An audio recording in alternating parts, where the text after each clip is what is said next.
Okay, amazing. And we are live. Hi, everyone, and welcome to our webinar series. Today is super exciting episode. But before we go into our guests, I will start with a little bit introduction in case you don't know what is YWART. YWART is a Web3 platform for art backed by Binance Webs and Animoca brands and other investors. And as a part of our Web3 mission, we onboard blue chip traditional artists to do Web3 drops with us. And not only this, we also have a Web2 department where our art price database uses AI to show art auction results. We also have a trading floor and a lot of amazing things. And using this time, I would just share my screen to show you something that we are currently working on. I think you can see my screen, right? Yeah, I think so. So this April, we are launching an Ordinals collection with Yumin Jun, one of the top traditional Chinese artists. He has an amazing track record, incredibly high auction results. And yeah, so stay tuned. We will soon announce the allow list. And also as a part of this drop, we are doing an amazing collaboration with some of the top digital artists in the space. We just announced our partnership with Harto, who would be helping us with some trades for this particular drop. And this week we would be announcing more and more artists that would be partnering with us for this collection. And yeah, going back to our webinar guests, we have here Mark from W1 Curates as well as Amanda. And just if I can just give one intro into W1 Curates. So last spring, I think it was like the first time I would spend a quality time in London. And out of nowhere, I saw that W1 Curates were creating the first ever exhibition of Beeple's art in the city. And the event was extremely amazing. And since then, I think W1 Curates is one of the best digital art spaces in London. So it is extremely exciting to have you all here. And starting with Mark and Amanda, can you just guys introduce yourself, tell us a little bit more about yourself and how you got into this space? Yeah, so my name's Mark, founder, CEO of W1 Curates. W1 Curates is a public art platform based in London. We've recently opened recording studios. We've got an immersive space, a public art gallery space, heavily focused on creating opportunities for artists to get their work out there, to exhibit in what we feel the correct way by exhibiting their work on a bigger scale, and yeah, just creating more opportunities and building a network of creatives together in our studio to do ongoing and future projects. Amazing. What about you, Amanda? Can you just tell us a little bit more about your background? Oh, sure. So I'm Amanda. I'm General Manager for W1 Curates. Prior to coming to W1, I was in and amongst the NFT community, doing a lot of work with the APPG party, so doing a lot of talks there, mainly based in wellness and health in digital communities and Web3 communities.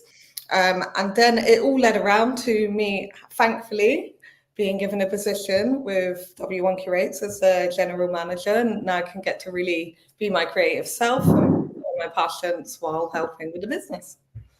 Amazing. Lovely. And so I think, Mark, we can start with you. Can you just tell us a little bit about your journey and how you created the space, how it all started? And also just to give our audience some understanding, the space is beautiful, it is huge, and the screens are surrounded when you enter it. So basically there are no walls, there are screens everywhere. You can see right behind Amanda just to understand how it looks. It's surreal. Yeah, so we started out in a traditional art gallery on Bond Street in London. I was working as a tech in a traditional gallery. We started to work with a lot of they normally exhibited like masters and blue chip kind of oil paintings and traditional paintings, and then there was a smaller contemporary department. Contemporary department started signing quite a few artists who wanted to transition their work from physical to digital. As they was doing the work, the technology wasn't there. We're talking like 20 years ago. The technology wasn't there to be able to transfer an artwork and it looked the same as the amazing artwork it did in the beginning.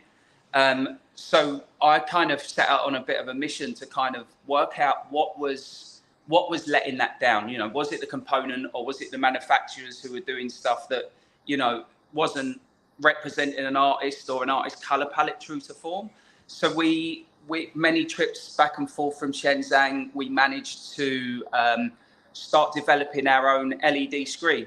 So we developed an LED screen with the obviously reliability. We wanted that to be at the forefront, and also to be representing an artist's color palette true to form. So if an artist gave us an artwork, you'd be able to transfer it to a digital screen or a digital format, and there would be no loss or no variation in color, no variation in depth or contrast. So we managed many years developing, and then we managed to come up with an LED screen we was happy with, and we believed that it would represent artists in the correct way.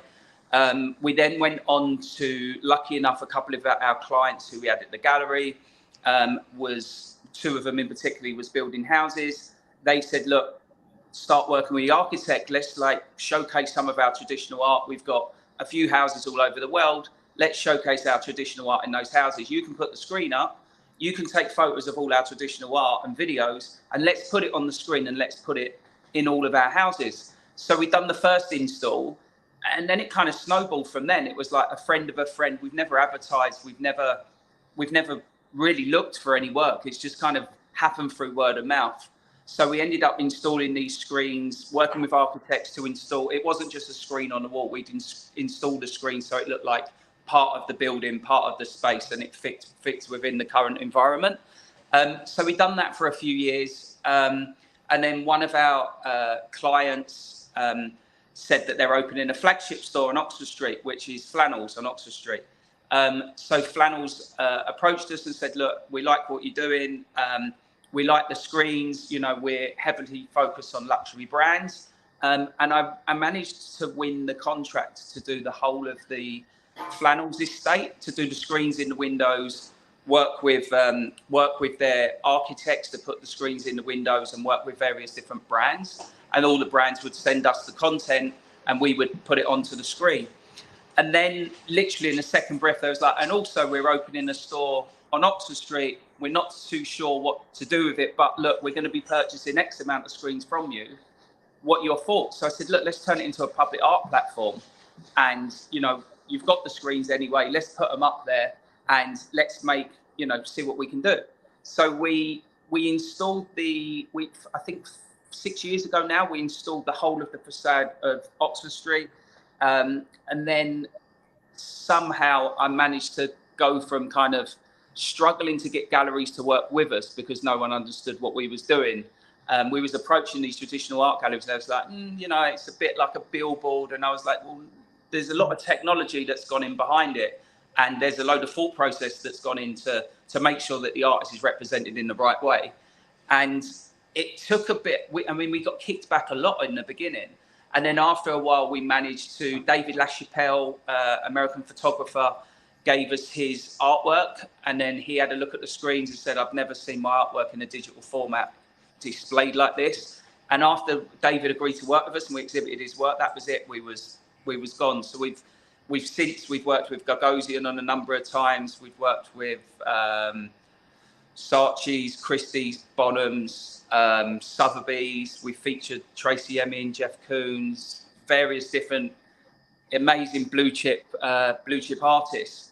And then the more kind of traction we was getting on the outside, it was kind of at the same time, there was a lot of pop-up digital art exhibitions going on. And I was going to these art exhibitions with a lot of traditional people from the traditional world, and they was looking at it very differently to how I was looking at it. You'd walk into like a room, there would be like, I don't know, 16:9 landscape or portrait kind of TV screens on the wall. And they was looking at it saying, yeah, it's okay. It looks, the art's kind of nice, but it looks like they couldn't get their head round, because it's on a TV screen, something that looks like a computer monitor. They kept referring to digital. The digital art looks a bit like a screensaver, or looks like this. And I was like, look, you guys are missing it. Like, if this is showcased in the correct format, i.e. not on that screen and somewhere else, this works amazing. And since then I fell in love with digital art, and I kind of went in to delve deeper and deeper into digital art. The more I delved into it, I was like, these guys need to kind of be represented in the correct way. They need to get their art out there. And I think that I'm lucky enough to be able to create that opportunity by, one, having the LED screen side behind us, but two, you know, to be able to find a space in London where we can make an immersive gallery and let them, you know, use their full creativity to entice these people from the traditional art world into their world and say, right, okay, you've seen it there, but come and have a look at this and see it in a whole different light. So the Flannels team was, obviously they've launched this store on Oxford Street, and everyone kept saying, oh yeah, these screens, the artists there. So everyone kept going on and on and on about these screens. They knew I was looking for an immersive space to open an immersive gallery. We had a conversation. They said, look, you know, we love what you've done on the outside of the store. You know, we'd offer you, giving you up the basement to create the same kind of thing. So I managed to do a deal with them. We got the basement of Flannels and turned that into W1 Immersive. We have, since we opened W1 Immersive, I've been heavily focused on featuring digital artists. I've worked with Beeple, Cosmo Dimitri, 33NFT, G Monk, Ashthorpe, just actually featuring Joshua Davis, who's also one of the OGs, and we've had like various amazing artists and giving them opportunities in the basement. When we actually launched the immersive space, as soon as we launched the space, we realized how important audio was to go with the visuals. So we then looked around, and so now we've opened up 4 recording studios in a building. The building that Amanda's in now. So 4 recording studios, a artist residency, a podcast area, and kind of turned that into a creative hub. So we're inviting loads of artists to come down, work with us, work in the same environment, create your project, test it. We've got a smaller version of Oxford Street there as well. Test your project, make sure it's right, create the audio in our recording studios, and then go on to drop it at Oxford Street or take it elsewhere, and just be part of W1 and kind of making the project a part of the family. Now we've gone on to working with musicians and pairing musicians, and we've just done a project with Seth Troxter, massive DJ. We launched an AR virtual reality comic book that you went up to the screens and scanned it, and there was a book there. There was a physical comic book. It was displayed on the screens. So we're doing a lot of stuff with musicians and comparing and kind of combining art and music together. And kind of, it's just for me, it's like, it's another way to get an artist's artwork out there and getting involved in another project, whether that be attached to music or any other creative format. We've just been signed by Fraser Group. Flannels is part of Fraser Group. They're a huge expanding company that's probably one of the biggest retailers in the whole of the UK. They've just signed us as their creative partner. So now we're focusing on working with brands and introducing artists to brands. So the whole kind of visual idea of W1 Curates since day one is, one, to create more opportunities for any artist, whether it be physical, digital, you know, music artists or anything, but create opportunities for artists and create a hub for people just to come and hang out.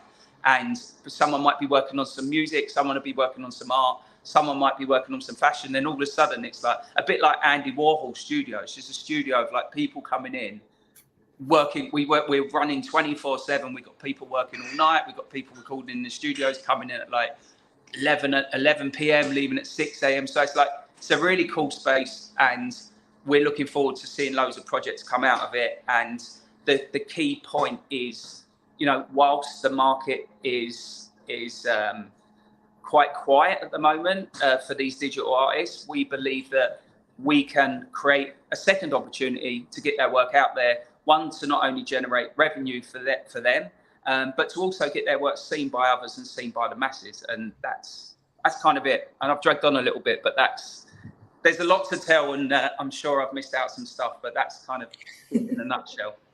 That's a beautiful mission, honestly. I really enjoyed it.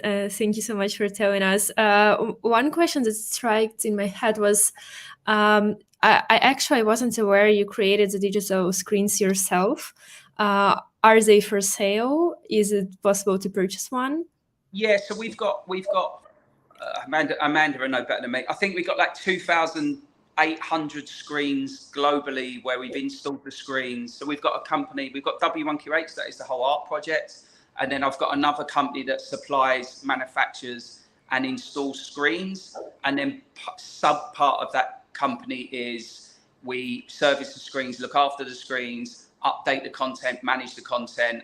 We probably work with 150 plus brands already, where we're working with them on content, creating content and putting content on these screens in their various different stores.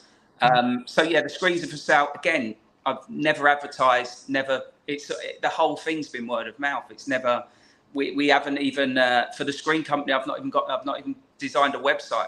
We're installing the screen pretty much 2 or 3 a month at the moment.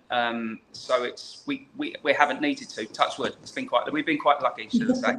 And also I think with the whole world, everyone's going digital. So it's kind of like, you know what it's like. If one person will work for one company and leave and work for another one, they're like, oh, we've got these guys, they're cool. We've worked with them before. We don't have any problems. Screens are super reliable. They're super, there's certain factors we use on our screens that make them unlike a commercial screen. Yet because we're manufacturing so many and we've got so many shipments coming into the UK or around the world, we've managed to price point our screen so as it's a luxury screen that's kind of much above a commercial level screen because of what we're doing and the way we build it. It's built to showcase art, but the price point is on the same price point as going to a commercial company. So our price is really good, and two, I believe there's probably not another LED screen on the market that can represent the colours we do and showcase an artist's colour palette true to form as we're doing at W1 Curates. Amazing. Thank you so much. Thank you. Yeah, lovely. Okay. With the digital screens, I think it's a sensitive topic because when you purchase a digital art as an individual, as a collector, I think you would like to see it in action as you see it on your computer. So yeah, it's a beautiful mission. Thank you so much for sharing. So I want to go to Amanda so she can tell us a little bit more on her job, on her role. She's a manager at W1 Curates. And Amanda, can you just guide us through your curatorial and management work and how does this work? Okay, so in regards to the curatorial, who we work with is, people that are aligned with the direction that W1 Curates is headed. So as Mark had mentioned, we're merging a lot of music, art and fashion together. So we do select people who are kind of, on a creative journey that's aligning with us as a company. We work mainly with blue chip artists. And regarding like the actual process of setting up an actual exhibition, it takes a lot of work, but the people everyone, we're such a big team here, we all have like our own role to fill. And really, as long as like this place is functioning correctly, then everything's coming out, perfect for us whenever we do launch an exhibition. So we're very blessed to have such an efficient team that are also, visionarily connected to the way we're headed as a company, and very enthusiastic about being here with W1 as well. So Mark can also add to this, I think, regarding the tutorial. I think you're talking yourself down a bit, Amanda. Massively. So basically the process is I'm the creative director for the company as well. So I'll kind of work with an artist or see an artist, or an artist will approach us, and I'll kind of do the first initial stage and kind of get it. This is what it will look like, and kind of work together with the artist to help create that. And then, to be honest, because we're expanding so much and looking at loads of different ventures, I get involved in the first creative process of making sure it's right. And then, to be honest, I hand it over to Amanda, and Amanda's got a team we're going to build it like this. And Amanda will reach out to the artist and then start getting some stuff for us to promo for the month, start getting bios. So Amanda does a lot of work herself on the organising everything and getting it all together. And then the delivery on it as well, like organising the artists to come and coming to the studios and stuff like that. And also working with the creative team and the content team and making sure everything's right. And then just feeding it back for like sign off and stuff. But Amanda's got a big role in the company, and she's got, like I say, we're blessed. We've got an amazing team below us. I've got an amazing Amanda who looks after me, and everyone looks after Amanda. So we're all good. Lovely. Also, I've been looking. So before we started this webinar, I saw Amanda, and I thought she had a green screen behind her. It's amazing. It's your headquarters, right? It's actually, it's a physical screen. No green screen, but yeah, we've got a very, very amazing hub here down in Shoreditch. Is it like open to the public, or is it a private space where your artists would be working? It's a private hub for it's a W1 family. Amazing. Thank you so much. As Mark said, we also have the recording studios here. So if anyone would like to inquire. Yeah, we've had a good week this week. I'm actually away at the moment, but we've had, like, this week we've worked with Charlie XCX, Boiler Room, and done a secret kind of listening party at our studios. We've had DJ Tennis and his team in our recording studios. Then we've launched Josh Davies, who's phenomenal OG in the digital space, guys, off the clock. We've done a podcast with him. And then we also launched Carlita's album as well. So we kind of wrapped that up all in 1 week. We was running around like headless chickens until it was done on Tuesday night. But it's been a busy week down there. And I'd like to add, we also support emerging artists as well. It's not just, we feel that if we're working with kind of the biggest names in the industry, it also gives us an opportunity to help emerging artists get into the space. And we kind of offer up various different programs and stuff to help support them. We've supported local colleges. We've supported local events, Gay Pride, Black History Month, various different kind of important topics. We tend to get involved and get like the community involved. So it's not just, we're not pitching ourselves as right, we only work with blue chip. We work with everyone, and we try to create opportunities for emerging, established, as well as the local community. I think it's important to give back. Beautiful. Thank you so much. And also, you already touched upon this. You would do some kind of an open call for emerging artists, or is there any other way you start working with them? No, I mean, look, to be honest, we're getting artists sending artworks to work with us on a daily, but we do actually, it's not like there's an auto response that says we'll get back to you, but we do actually sit down and go through everything, and we do look for opportunities for people who are sending their artwork in. An artwork come in literally 3 or 4 days ago. Amanda said, look, you're going to love this. Looked at it and was like, yeah, give the guy a call. So we are, and he's just super talented. He's not massively got a big Instagram, Paul, but the guy, you look at his work, it's phenomenal. So yeah, we pretty much work with everyone. And whenever there's a cultural moment, globally or in London, we try to get involved and try and do something to support it. We've supported Ravensbourne University on a few occasions. We've offered our space up for free to do various different webinars for.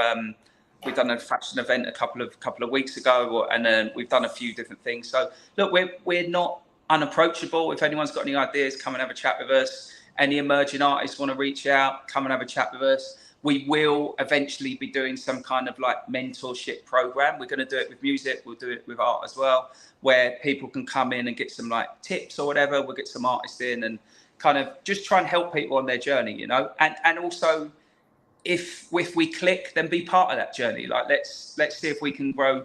I'm really a big believer in, like, it's not about trying to own a space. It's about trying to be part of a space. And I think if we all stick together, we grow together by sharing ideas, by sharing assets we've got, and by sharing connections. So I think with that in mind, look, we're here, open to chat with anyone, no matter who you are. Got any ideas, give us a shout.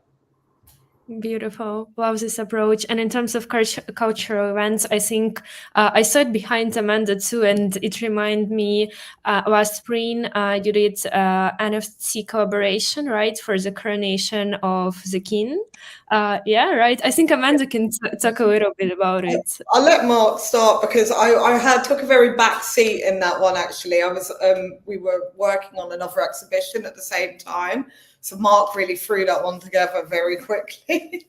That was another friend of ours, amazing artist, Trevor Jones. We've got an exhibition coming up with him later on this year. Evening Standard, Trevor Jones, King's Carnation. It was it was a really good project. They took over the space for the whole weekend. It was I think you was able to collect something. It was in the Evening Standard newspaper. That was really cool. That was an amazing project. We love that. Yeah, the NFT. Yeah, exactly. Yeah. I collected one, actually. I got one as well. Are you still holding yours? Yeah, I think people sold that, so I was like, why? Yeah, I've still got mine. I don't remember the platform. I think it was I don't remember where I minted it. Oh, okay. I just have to double check for it. Nifty, right? I think it was Nifty, yeah. Yeah, amazing. Thank you so much. Mark, I think you can share some tips with our audience on someone who is willing to open a similar digital art space. What would be those tips if you could share them? For me, it's look, when we first opened, we're in the process of opening more spaces globally, but I think the key is to make an exhibition space look as good as it does when it's off, as well as it's on. So it's not just about putting a screen on a wall. Like, for me, it needs to go. We kind of, like I say, I keep banging on, but we come from a development art background, so it's how it aesthetically looks when it's off, before you actually turn the screen on. How does the floor look? How does the screen reflect? Where's the reflection of the light going to hit? How's that going to look? This is for an immersive space, obviously. I just think it's important to kind of not have any black dead spaces, and try and get surfaces that can reflect to create the whole space. Big fan of reflective floors. There's a few things I'd probably change if I was to do it again, which we will on the next one. But it's a learning curve, and I just think you need to look at a space as, like, for me, it was always like, I'm opening a digital space, it needs to be Gargosian level when it's off. So I just kept telling myself it needs to be like kind of clean cut, nice, sharp, no kind of like boxy edges and stuff like that. So that's what we set out to do, and I hope we've achieved that. It's a beautiful approach. I think Gagosian space at Dave Street is like one of my favorites. It's just super clean and amazing. Exactly. And it makes it more, the gallery should be an amazing space as a background, but you're putting the artist first, right? So it kind of needs to be seamless lines, clean cut, and then you're focused on, you walk in and think, oh, this is an amazing space, but the focus is on the art. Amazing. I want to go to Amanda. Amanda, can you share some advice for anyone who would be putting digital art exhibition together? I think it could be even useful for any company working in Web3 space that are joining some in real life events. For example, at Live Art, we would be putting also exhibition during a non-fungible conference this year. So I'm super eager to hear your tips and advices in terms of putting together all of it.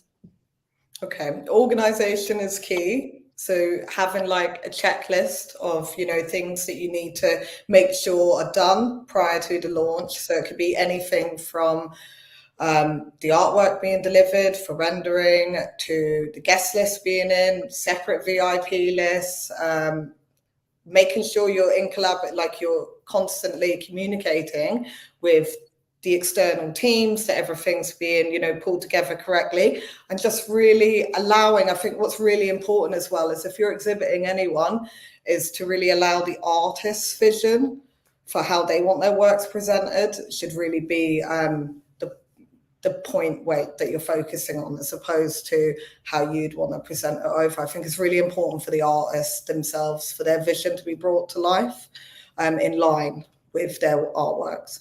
Yeah, exactly. Yeah, putting artists first, I think. Yeah, thank yeah, you so much. I think that's really important. But like I said, it really is.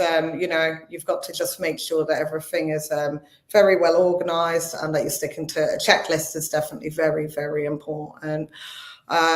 Like with our launches, so we start with grabbing the artworks, and then that's sent over. Projects are built out, then that's rendered.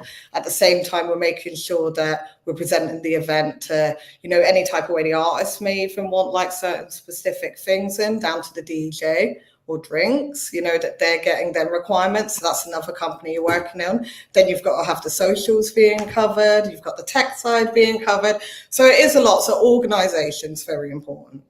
I think also render times as well. A lot of people, when they're working on big scale, they kind of forget that the render time. So sometimes you press go and the renders are horrifically long. So it's always like try and get the renders in as early as possible. And with W1 Curates, our main focus, or I've always focused on, it's not about W1 Curates. It's about the artist. It's about putting them first. So if it was like the W1 Curates show, everything would look the same. So it's kind of, we more or less approach the artists and say, what do you want to do? What's your idea? What are you working on? How can we 10x what you're doing to make it look completely different to the next? And it's like I say, what Amanda said, it's about putting the artist first and letting them get their vision over, rather than trying to put yourself first, because then all of a sudden it becomes the W1 Curates show, and it's not about that. And that's why you'll notice, like, every launch event we have is completely different, and not just even like the visuals that will obviously like presenting another artist, but down to even the presentation of what's going on internally. So yeah, it's very important to focus on the artist. Thank you so much. That's the one thing. Beautiful. Thank you so much. And I think both you, Mark, and Amanda can share and tell us a little bit more about Beeple's exhibition that happened last year. And I think it was amazing. I loved it a lot. I think you were also giving away books. Can you just tell us more a bit about it? Yeah, that was actually, so we was actually really lucky. We worked with 33 NFT and Cosmo Dimitri at the beginning of last year, and we was lucky enough to showcase their whole art collection from both parties. Within that, there was some Beeple works. I ended up building through Simon introduced me to Cos, and then we built up this relationship with the Medici guys, and they was doing a project with Beeple. I was like, look, let's bring it to London, and Medici Group had just purchased a few of their works. So we managed to get a deal going where we exhibited there. So 5 or 6, maybe 7 physical artworks of Beeples in our studio. So there was a physical exhibition in our studio in Shoreditch, and then there was a digital exhibition in our Oxford Street gallery. We done a book signing. We had a dinner with Richard Mill. We done a panel talk with Beeple, Nick Knight, and myself, which was really cool. Richard Mill sponsored that event, so we kind of had like 3 days worth of events, which went really well. And then we ended up taking the exhibition to Silverstone for the British Grand Prix, where we exhibited the same works. That was crazy. I think we had like 3,500 people turn up to the exhibition. There was a queue from like Oxford Street. It was like it was insane. And then we got a really big DJ to play the night. So we kind of done a few things over the course of 3 or 4 days. Beeple done a book signing. We gave away a load of prints. It was cool. It was really, really nice. We've actually got something bubbling at the moment that you'll be pleased to know is coming back very soon. Whoa! Oh my God! So yeah. So it's part of a group show. It's a group show about.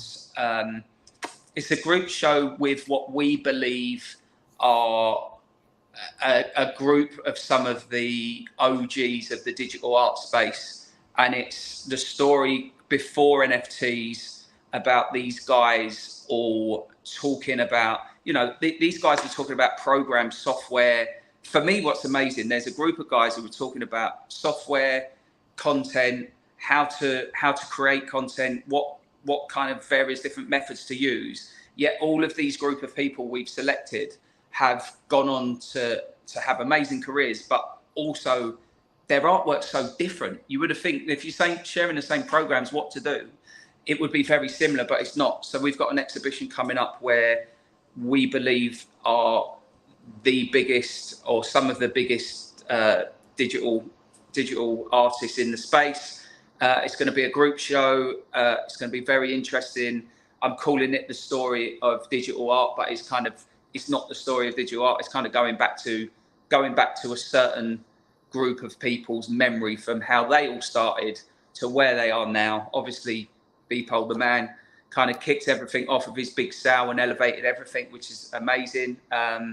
He's just such a cool guy, and he's like, you know, there is a story to be told that no one's really getting. I think it's extremely interesting. I think the traditional art world are missing out on, you know, it's not just happened since NFTs. It was like these guys have been doing this for years. Like, I mean, it's like there's so much history there that everyone's missing out on. So we think with our spaces and what we're doing, and now with our connections in the space, we're the right person to be able to tell that story and have people, various different people get involved. But that'd be the same thing over the course of a few days. I'll tell you when it is. It's Freeze London. We're gonna do it. We're gonna mix it up a bit and get involved in a traditional art fair instead of it all being about traditional art. We're going to do the story of digital art, W1 Curates, Oxford Street, with the OGs, and they'll be in town. So you heard it here first. Exclusive. Oh wow! I would say it's exclusive news. Thank you so much. Can you hint at the months? Because maybe I would grab my ticket to London. It will be, yeah. But we'll do a couple of bits and pieces, and everyone will get the opportunity to come to meet the artists. We're going to make it a very, very public thing. Loads of press. We're talking to press already about it. It's going to be really nice, and it'll be an opportunity over the course of a week that everyone could get the artists. The exhibition will run for a whole month after Freeze, and we'll be kicking that off during the Freeze period. Amazing. And Guys, some amazing names and an amazing story. A story that will be like, I think the main thing for people to walk away from this is to, you know, there's going to be a lot of traditional collectors, a lot of people from the traditional art world in London. I still felt that last year I went to Freeze, there's no digital artwork. It is all trad artwork.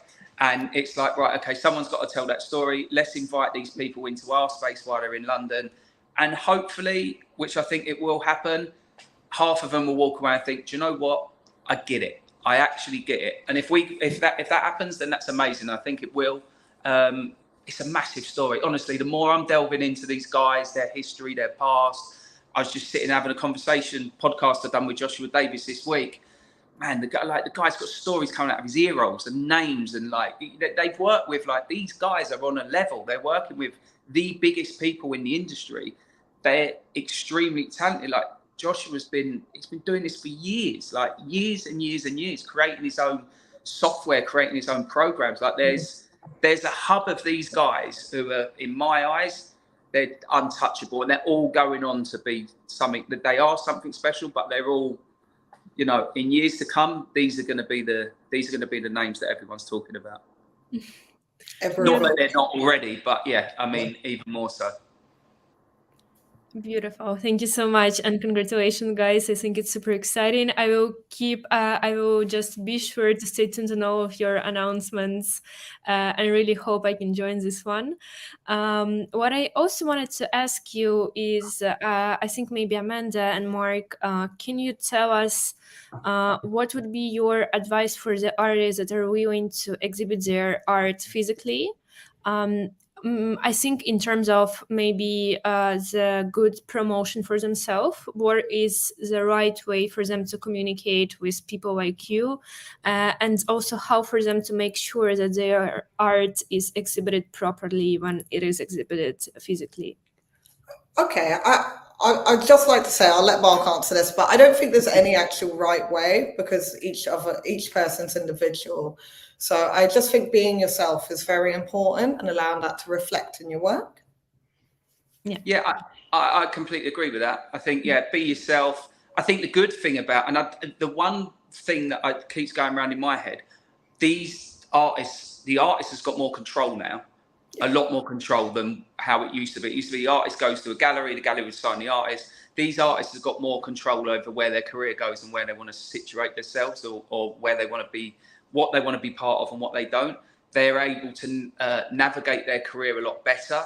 I think you need to kind of stick with what works for you and what feels right and what feels best, and don't just cheapen what you're doing by, doing stuff. It's hard to say, right? If you're an artist, you're doing amazing artwork, but then you've also got a family to feed, and that sometimes you make decisions based on, you need the commerciality to fund your lifestyle, right? It's not easy. If you've got a wife and a kid and a family you're trying to look after, it's extremely hard.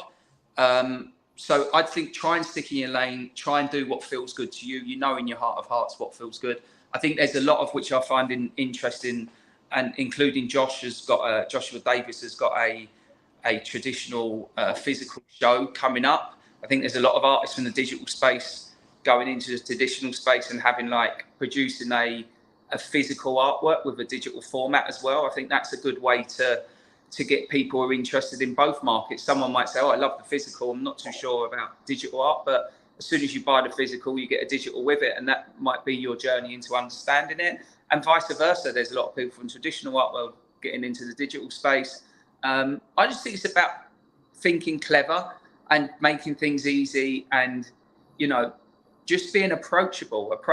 Everyone loves a nice guy. Everyone loves someone who's approachable and can talk about their work. And don't be afraid to talk. Don't be afraid to, it's your career. You should be proud of what you've done. You should talk to people about it and not kind of hide away.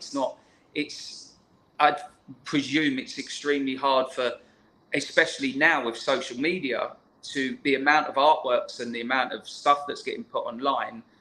It's quite hard. Well, it's not quite hard to stand out, because some people really stand out, but it's quite hard to get your work seen because there's so much of it there. So you need to kind of tell the story yourself, and kind of how it started, what's the narrative. And everyone likes to kind of, a lot of collectors we know, once they get to know the artist, they end up buying artwork because they're like, I can really relate to that. I can relate to his story, and it's got that emotional connection with me. So I think it's just important to get a narrative out there. And like what Amanda said, look, stick to what you're good at, and kind of try and have a goal and just keep that straight line. Holly, thank you so much. I think we covered it all, but before we end our webinar, I normally do this. I ask our speakers if there is any final thoughts or something you feel like you should have shared. You can use this time to do so. Just let me know. I think no, but that's fine. This means that we covered it all. And again, huge thank you, Amanda and Mark, for joining us today, for sharing and building this space. Your mission is beautiful, and I'm also extremely grateful I had a chance to find out more. And I hope you have an amazing opening. Keep me posted, and thank you so much again. Thank you so much, Olena, for having us. And if you subscribe, so just for all the listeners out there, subscribe to our website. We send out monthly newsletters. You get updated by email on there. Also following our social media, so our Instagram at W1 Curates, and all other social media handles we have. Thank you so much, guys. Have a lovely day. Thank you. Bye. Thank you, Olena.